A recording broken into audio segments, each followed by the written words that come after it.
Imagine losing everything you love and still keeping your faith. This is not just an ancient tale. It's an emotional journey that challenges our deepest beliefs. Discover the mysteries of Job, a man who faced the unimaginable and yet remained steadfast. Stay with us and see how this ancient story still powerfully resonates in our lives today. Job was a blameless and upright man, always striving to live a moral life and maintaining a disciplined relationship with God. In the land of Uz lived a man whose name was Job. This man was blameless and honest. He feared God and shunned evil. He had 7 sons and 3 daughters, possessed 7,000 sheep, 3,000 camels, 500 yoke of oxen, 500 donkeys, and a large number of servants. He was considered the greatest man among all the people of the East. Job's sons used to hold feasts in their houses on their birthdays and invited their 3 sisters to eat and drink with them. After a period of celebrations, Job would organize a purification ritual for them. Early in the morning, he would offer a burnt sacrifice for each of them, thinking, "Perhaps my children have sinned and cursed God in their hearts." This was Job's regular practice, as described in the first chapter, verses 1 to 5. God pointed out Job's virtues to Satan. However, Satan argued that Job was righteous only because God had blessed him abundantly. One day, the angels came to present themselves before the Lord, and Satan also came with them. The Lord asked Satan, "Where have you come from?" Satan answered the Lord, "From roaming throughout the earth, going back and forth on it." Then the Lord said to Satan, "Have you considered my servant Job?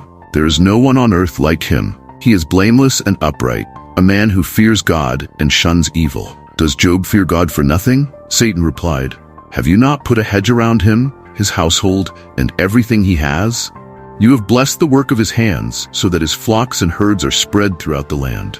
These dialogues between God and Satan are narrated in the book of Job, chapter 1, verses 6 to 10. Satan challenged God, saying that if he were allowed to inflict suffering on Job, he would change and curse God. God permitted Satan to torment Job, test this bold claim, but forbade him from taking Job's life. "But stretch out your hand and strike everything he has, and he will surely curse you to your face," the Lord said to Satan. "Very well then, everything he has is in your power, but you must not lay a hand on the man himself." So Satan went out from the presence of the Lord. These events are described in the book of Job, chapter 1, verses 11 and 12. Job received 4 reports in a single day, informing him that his sheep, servants, and 10 children had died, victims of invaders, thieves, or natural disasters. One day, while Job's sons and daughters were feasting and drinking wine at the oldest brother's house, a messenger came to Job and said, "The oxen were plowing and the donkeys were grazing nearby, when the Sabaeans attacked and carried them off. They put the servants to the sword, and I am the only one who has escaped to tell you." While he was still speaking, another messenger arrived and said, "The fire of God fell from the heavens and burned up the sheep and the servants, and I am the only one who has escaped to tell you." While this messenger was still speaking, another arrived with the news.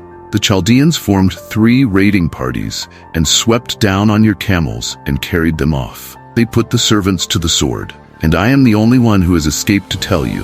While he was still speaking, another messenger came and said, "Your sons and daughters were feasting and drinking wine at the oldest brother's house, when suddenly a mighty wind swept in from the desert and struck the 4 corners of the house. It collapsed on them, and they died.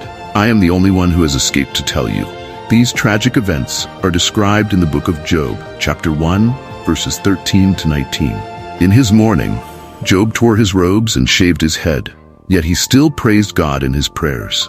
Then Job got up, tore his robe, shaved his head, and fell to the ground in worship, saying, "Naked I came from my mother's womb, and naked I will depart. The Lord gave, and the Lord took away. Blessed be the name of the Lord." In all this, Job did not sin, nor did he blame God for anything. This response from Job is found in the book of Job, chapter 1, verses 20 to 22. Satan appears in heaven again, and God gives him another opportunity to test Job.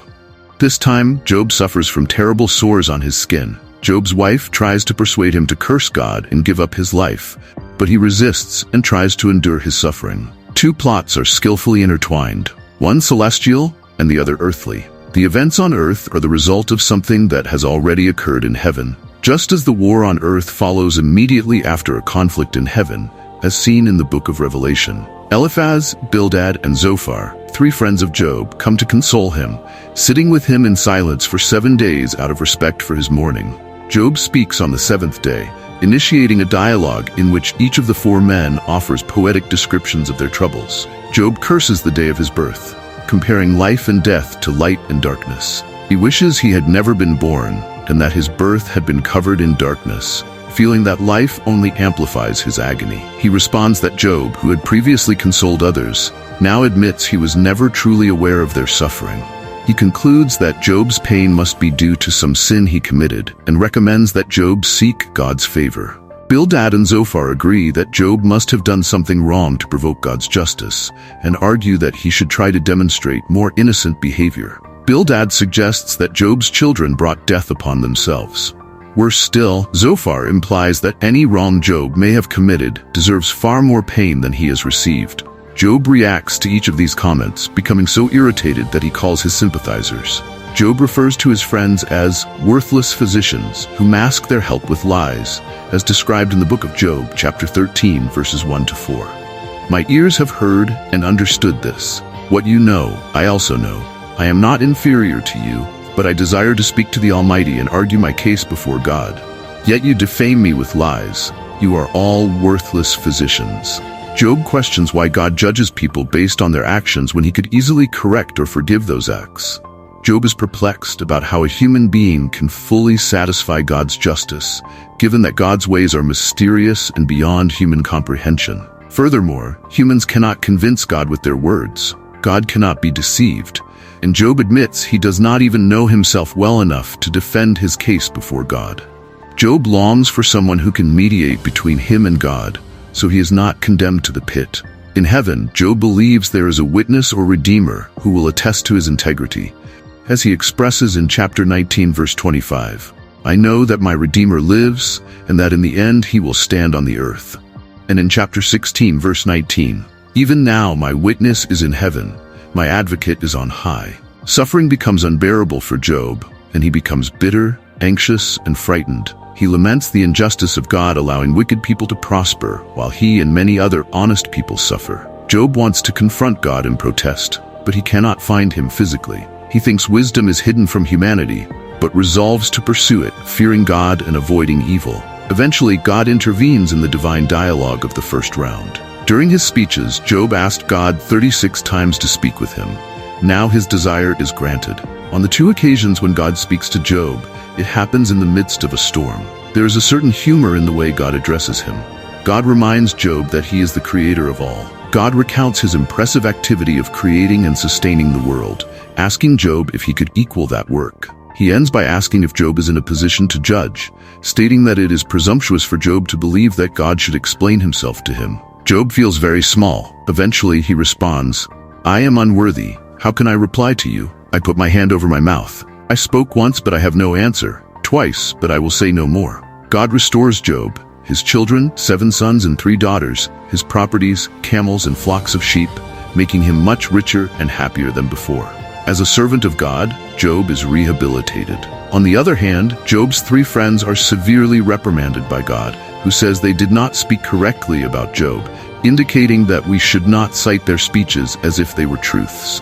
The remarkable thing about God's 2 rounds with Job is that he still does not answer Job's inquiries or tell him about his wager with Satan. Job did not need to know what was happening in heaven because God had his reasons for allowing him to suffer. We must keep in mind a sharp difference between the Jewish understanding of this book and the Christian one. The Jew of Old Testament times could not see the problems of temporal life in light of eternity. He felt that God's justice should be seen in this life since both good and evil people went to the same destination, Sheol, a place of gloomy existence where broken spirits slept.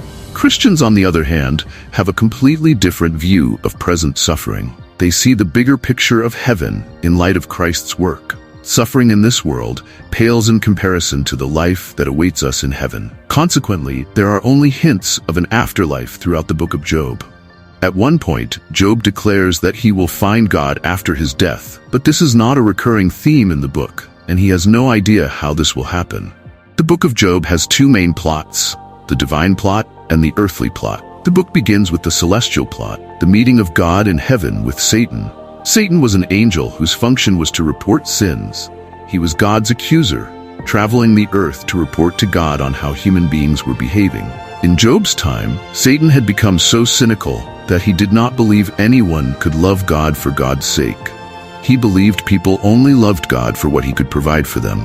Thus, a debate occurs between God and Satan, with Satan arguing exactly that. God asks Satan if he has considered Job during his travels on earth. Job loves me because he loves me, not for any blessing he has received, God asserts. This encounter teaches us valuable truths about Satan. Firstly, it suggests that he cannot be in two places at once, not being endowed with God's omnipresence. The human plot, the debate between Job and his companions, occupies most of the book. Since Job is suffering more than others, it is the central issue addressed. There are 2 points of view.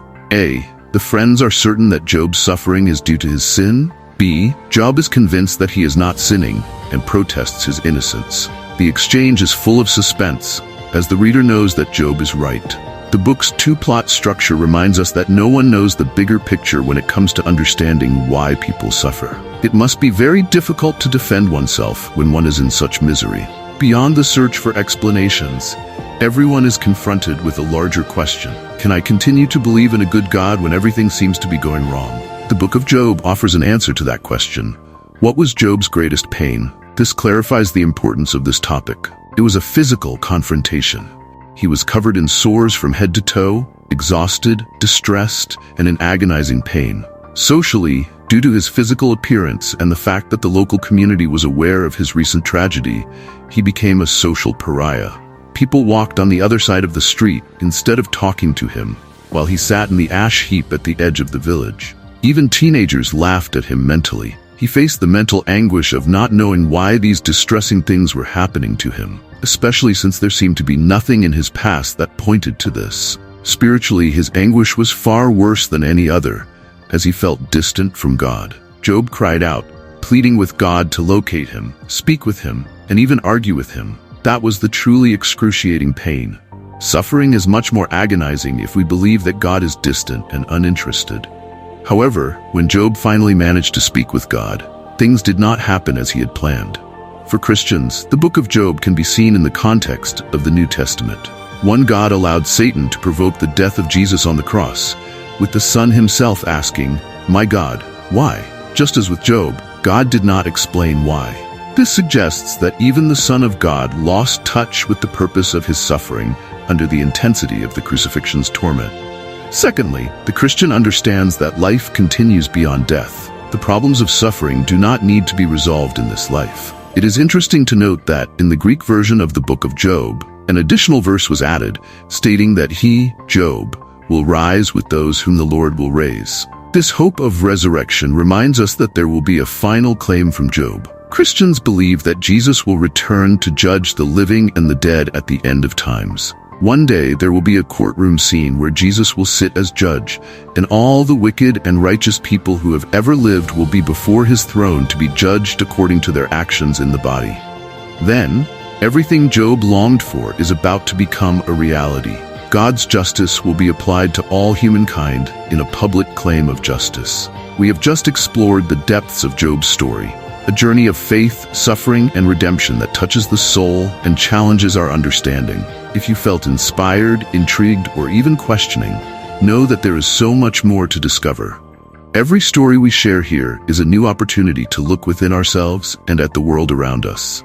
Don't miss a moment of these fascinating explorations.